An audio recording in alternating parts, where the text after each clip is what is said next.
In this video, Dom and I are going to look at multiple different policy designs from 100% base designs to 1090s, and we're going to look at which designs are better and what you need to know if you're in the space of looking for what policies are most efficient for you. Yeah, and we're going to look at everything in between as well. So it's going to be exciting. And the main reason that we are excited for this is because there was a video that we did way back in the day, we call in the dungeon, and it got a lot of demand in regards to looking at the numbers. And it's a lot different then than it is today as well. One, because we are educating ourselves just like you're educating yourselves. And so you're going to have a lot of fun as we had a lot of fun recording this. And let's go ahead and do it. We've upped our game as it relates to the background lighting, and so hopefully the content can match. Your beard. The beard. It's been a lot of fun. So we're pulling up the screen, and right now, tell us what we're looking at for policy number one.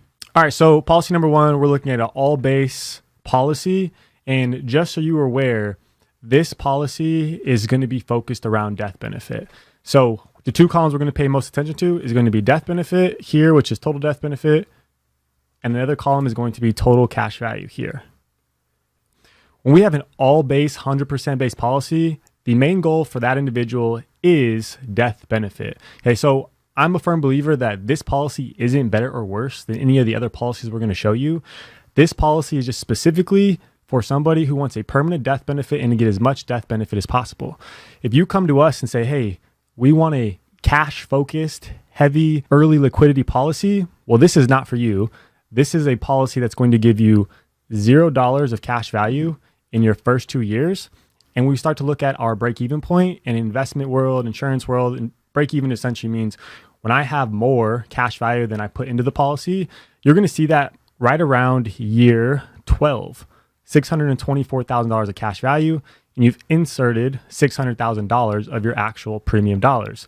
And you'll see that year one of death benefit, there's $3,987,000.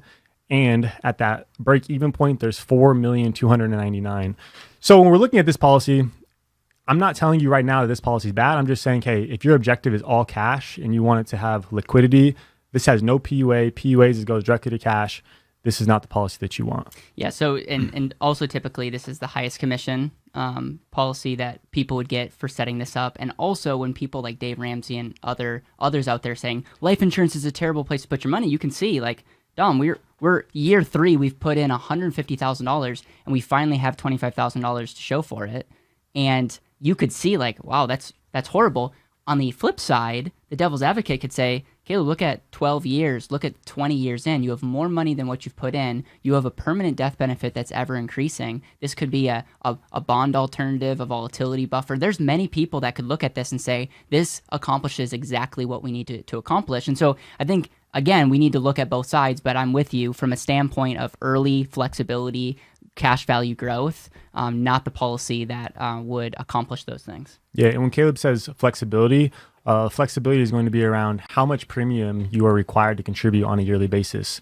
And essentially, the amount of premium you're required to do is the base policy. And since this is 100% base, you are required every single year to do $50,000. So if you get into a bad year, slump, so on and so forth, cash flow, you weren't able to save as much, you are still forced to save the $50,000 if you want the policy to stay in force. Now there's other ways to mitigate that, and we can talk about that in the future in the next designs we're looking at as well. All right, so that's 100% base policy, and this is what maybe we could say is traditional or typical. But now let's get into a different design from a standpoint of mixing base and PUA. Amazing. Let's go ahead and do that. So the next design that we're going to look at is going to be a 30-70 split. And essentially what this is saying is there's 30% that's going to the base and 70% that's going to the PUA.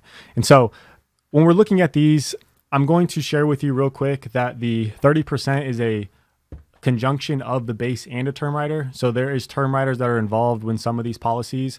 This policy we're actually looking at right now does not have a term rider on it, but just know that the PUA is the accurate number of the amount of percentage of dollars that's going directly to cash value, right? And so typical, when you think of it, the higher the base, the less cash value you're going to have. And the lower the base, the more cash value you're going to have. The second policy is a 30-70, which is essentially saying that there's 30% going to the base and 70% going to the paid up additions. 30%, which is the base, there's term rider that's also inserted into that as well. But 70% of that is all PUA that is going directly to cash. So we're going to go ahead and take a peek at this policy and see what does this provide from a liquidity standpoint, a death benefit standpoint, and also the break-even standpoint? And so when we look at this policy, very first year, we have a total cash value of $33,000. And we have a total death benefit of $1,290,000. We talk about our break-even point like we did in the 100% base policy. This happens a whole lot sooner. This happens at year 7. We've essentially inserted $350,000. We have $360,000 of cash value, and you can see that this happens at year 7. And you'll see that the death benefit is a whole lot lower in this policy than it was in the other policy. That's because we have 70% less base in this policy than we did the original policy. So it was about 3 million plus of death benefit in the 100% base. And now you can see here, there's about $1.2 million of death benefit right away. The death benefit is growing faster though, because majority, the 70% is going to paid up additions. And what paid up additions is it's buying paid up one-time mini policies within the policy. And so what you'll find is typically in a higher paid up additions, you have less death benefit early on, but it does grow faster than a traditional 100% base because of that. So it's usually better for your cash early on, and long term, you'll see the death benefit surpass a fully base. And when we talk about the flexibility in this policy, we have a lot more flexibility from the standpoint of I'm not required to do $50,000 every single year into this policy. I'm only required to do 30% of this $50,000 to keep the policy in force. And the other beautiful part about this is that you have the cash value as reserves to pay for the base if needed, if you have enough cash value to do so. So that's also a really cool lever that we can play with when you have a design like this, which creates more flexibility as well. And the cool part is this isn't even the most optimal, efficiently designed policy. This is just a standard 30/70, and we're going to go ahead and take a look at the next policy design now. All right, in this policy design, we're actually looking at 17% base to 83% PUA. And I think the example that you made in this illustration is this is one of the most efficient ways that we can design this company. We're going to call this company 1. And just to be clear, we're showing you all the same company so far. So the first 100% base, the middle, which was 30/70, and now it's 17/83, and we're just, again, hopefully you can start seeing a theme. And so you can see that here is the premium outlay, and we have a total cash value of $40,000. And so that is pretty incredible, Dom. Yeah, there's about 80% liquidity that you can have within the first year. And then the total death benefit, we have 1.2 million, and you can see that it's counting as well. The break even in this looks like it is year 5. And so we do have a full year of it breaks even a year sooner. And I think it's just, again, everything that we said, the 30/70, you have more flexibility long term from a standpoint of you have a lower required premium that you have to pay. We just looked at a 1783. Some of you may be asking, 1783, can't you go an even lower base? What about a 1090? I hear about 1090s all the time. Well, 1090, it should outperform and beat a 1783, shouldn't it? You keep saying that a lower base produces more cash value. I will say the answer is yes, but with a caveat. That is when we're comparing the same company to the same company. You are correct that a higher base will mean less cash value and a lower base will be more cash value, but it is also company dependent. We are about to now show you a 1783 with one company and a 1090 with another company, and we're going to take a look at the numbers. Just so you are aware, this 1783 that's on the screen is with one company, and this is the lowest possible base this company will provide. So this company will not allow you to go any lower than this. So if I said, hey, I want to do a 1090 with this company, it's actually not possible. That's just the way they function, the way they operate. And when we're looking at this company on the right, it is a 1090. And so we're going to be able to look at the differences and the performance from short-term cash value and also the long-term cash value and also the death benefits, because death benefits are going to be super important per company as well, because they all have different guarantees. They all function different for mortalities, costs, expenses. And so we're looking at this first policy of the 1783. We already looked at it a little bit earlier in the video, but the cash value in year 1 is $40,278, and the break-in is at year 5 with $250,000 contributed and $250,818 available to borrow against to use for an asset-based activity, emergency, whatever you choose to do to live an intentional life. All right, when we're looking at the total death benefit, there's $1.2 million of death benefit, and it's continued to grow. So we already looked at this example, so we already have an idea of what the numbers look like. But when we come and take a look at the 1090 policy, you're going to see the cash value in year one is $45,189. So there's a $5,000 difference between the 1783 and a 1090. Now, there's a couple different reasons this is the case. One, you have a 17% base versus a 10% base. Mm-hmm. And also, the PUA load charge in the first year is different per company. The one on the left, the PUA load charge, is higher than the one on the right. So that's something to consider as well. When we're looking at the break-even point on the 1090, it happens at year 5 as well, just like the 1783. But you have $6,000 difference between now the 1783 and the 1090. I'll point out that technically it is year 5, but if you look at the cash value, we're $130 away from breaking even in year 4. So it depends on, again, dividends aren't guaranteed and all of this stuff, but you could easily say that this is a break even at year 4 if you round up $100. So this definitely does break even a little bit sooner, and there's a little bit more cash value early on. Exactly. And we look at the death benefit here. The death benefit is also a whole lot lower as well. So you have potentially a little bit less that's going to the expenses, mortality, so on and so forth. And so when we start to look at this policy, we're saying, okay, I knew it. 1090 is better than a 1783.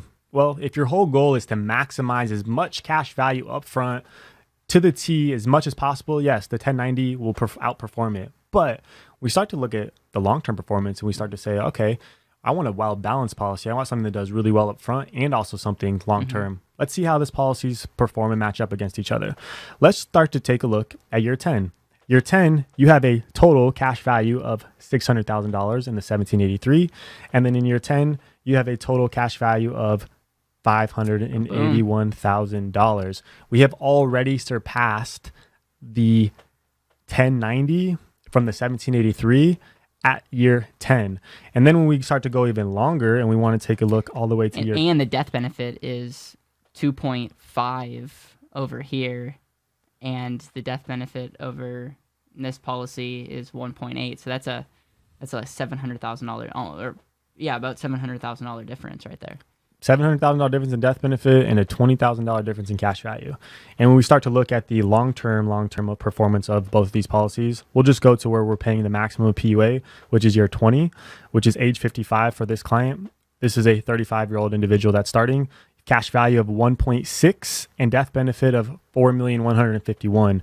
And when you come and take a look at over here to the other policy, year 20, you have a total of 1.4 cash value with 3,216,000 of death benefit. The cool part is actually, you can see we've actually contributed $1 million on both policies at the same time. So you can see same amount of contribution.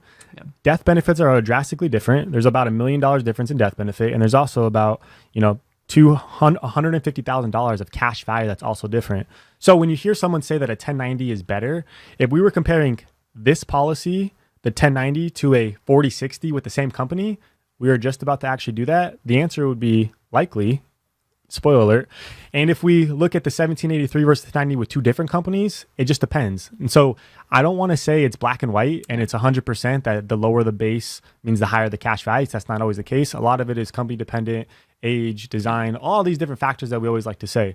And so what we're now going to look at is we're going to take a look at the differences between a 1090 and a 4060 with the same company, long-term performance. Because if you are watching a lot of videos on YouTube and you hear a lot of people, especially in the infinite banking space, they will share that a 4060 policy is optimally designed for death benefit and long-term performance. And we're going to just kind of look at that and see, is that actually true? Now what we're going to do is we're going to compare a 4060 versus a 1090 with the same exact company, but not just look at it short term, but also look at it long term and see how the policy performs. Now, again, I'm going to say a caveat is this could be different per other companies, right? But I'm going to share with you with this company specific, which is a company that we work with that we think has strong financials, A-rated, Comdex score extremely high, been around for 100 plus years that are paying dividends, mutual carriers.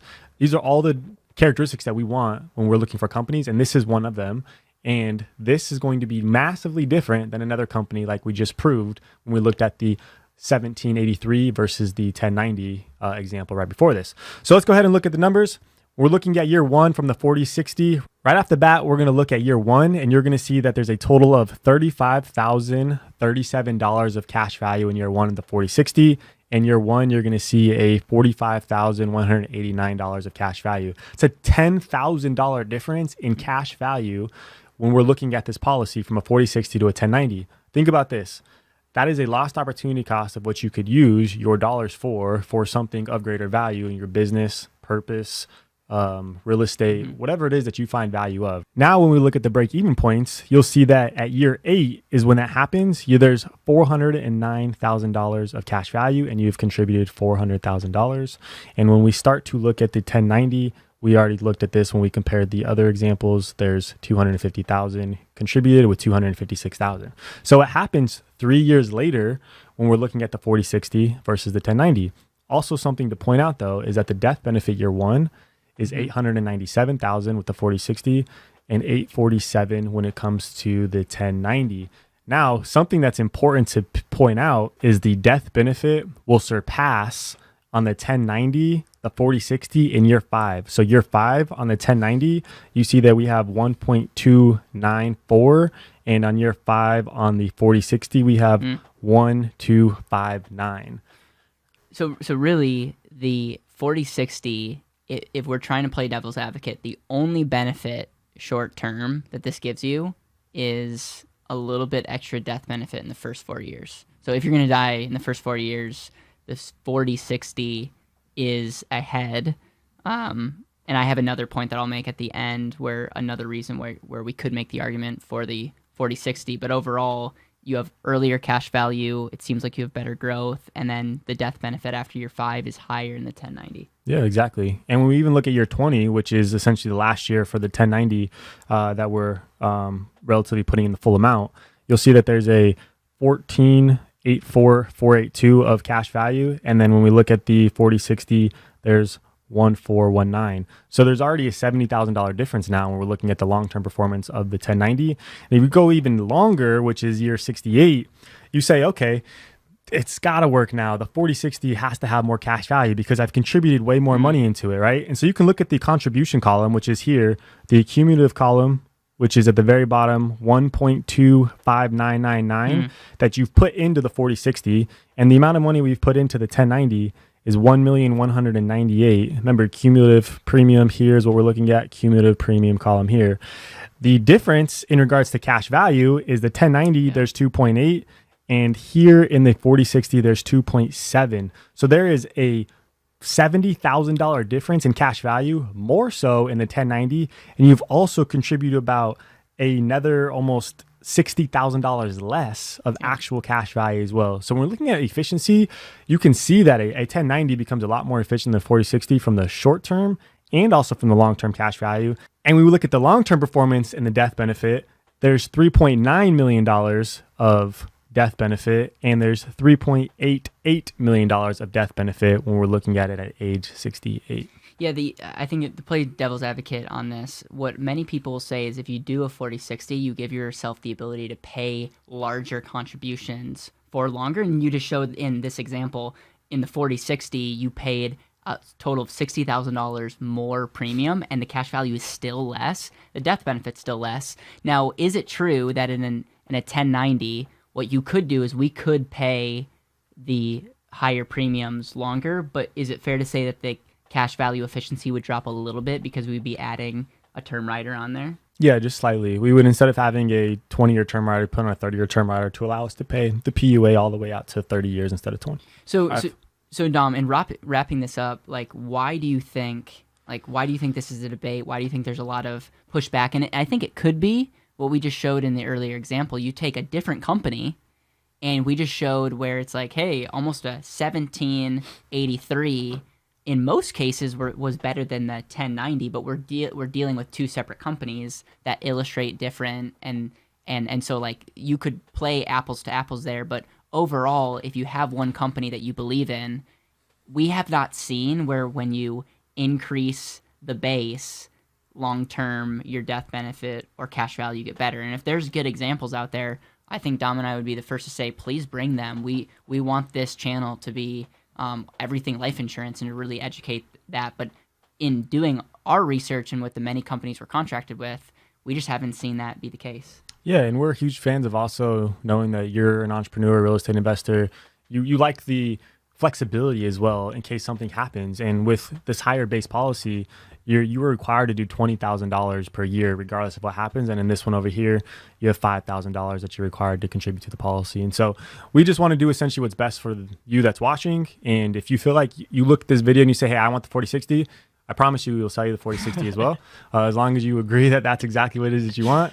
If you say, hey, this 1090 is something that I want instead, or if you're like, hey, I actually like the 8317 that, looked at, like, that's the thing is, and if you saw the video that's 1783 and you want to compare both of those numbers and see side by side which one's better for your situation, we can do that and personalize it and customize it directly for you as well. Yeah, one final thing that I'll point out is when I got into the life insurance space, a lot of people would sell life insurance for income. They would almost be like, hey, don't look at the cash value. Let's look at the 20, 30-year cash flow that you could get from that. And it's essentially, that's where a lot of the debate from a standpoint of higher bases come because of dividends and all of that stuff. Here's what I will say, though, out of wisdom, is if I had to compare a policy that 20, 30 years gets a little bit better income than policy B that might have earlier cash value, more flexibility, I'm choosing the bird in the hand versus the 30-year what if. Because if there's one thing that I know is illustrations, the longer you go out, can just be way more variable. And so that would be one thing, just being in the space and seeing these. I no longer am super like selling illustrations 30 years income. I think it's important to know that there's going to be income, but I think it would be tough to say 30 years is what's going to happen. And we always say it could change, but I think we do sometimes a very poor job thinking about what could possibly change over 30 years. And it's really hard to compare, apples to apples on today versus 30 years from now. So that would be my 2 cents as it relates to if someone's saying, hey, the split doesn't matter because we're doing all income. Just remember that, and hopefully that translates into your situation. Boom. Words of wisdom from the CEO at BetterWealth. Click subscribe.